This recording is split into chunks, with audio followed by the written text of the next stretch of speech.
The Battle of Waterloo, fought on June 18, 1815, was one of the most decisive battles in European history. It marked the end of the Napoleonic Wars, a series of conflicts that had raged for over 2 decades and cemented Napoleon Bonaparte's defeat. The battle took place near the village of Waterloo, in what is now Belgium, about 12 miles south of Brussels. It involved a dramatic confrontation between Napoleon's French army and a coalition of forces led by the Duke of Wellington and Prussian Field Marshal Blücher. To set the stage, Napoleon had returned from exile on the island of Elba earlier that year, regaining power in France for what is now called the 100 Days. Many European powers quickly declared war on him. Knowing he was outnumbered, Napoleon devised a bold plan to divide and conquer his enemies before they could unite. His goal at Waterloo was to defeat the British-led Allied forces and the Prussians separately, securing his hold on France. Napoleon commanded an army of approximately 72,000 soldiers, including experienced veterans. On the opposing side, the Duke of Wellington led an Allied force of about 68,000 troops, made up of British, Dutch, Belgian, and German soldiers. The Prussian army, numbering 45,000 under Blücher, was advancing from the east. Timing was critical.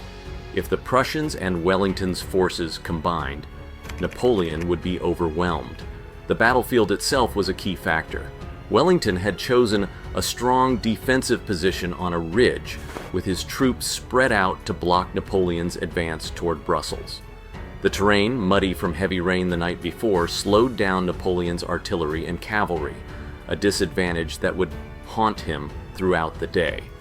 The battle began in the late morning. Napoleon launched attacks on key Allied positions, starting with the Chateau of Hougoumont, a walled farm that became a fortress for British and Allied troops.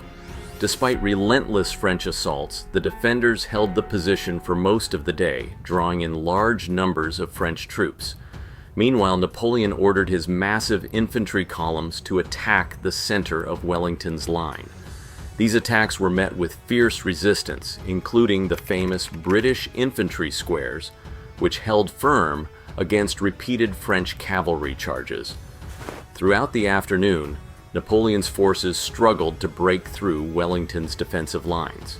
Enforcements to counter the Prussians, who eventually arrived on the battlefield from the east. Blücher's forces attacked Napoleon's right flank, throwing his plans into chaos.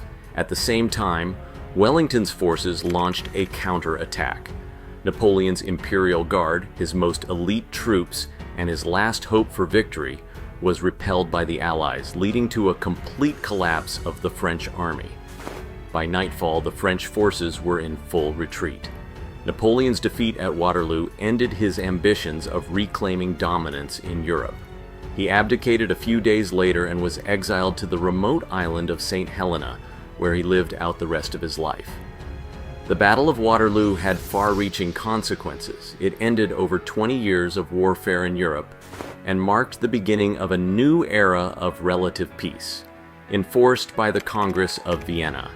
France's dominance was replaced by a balance of power among European nations.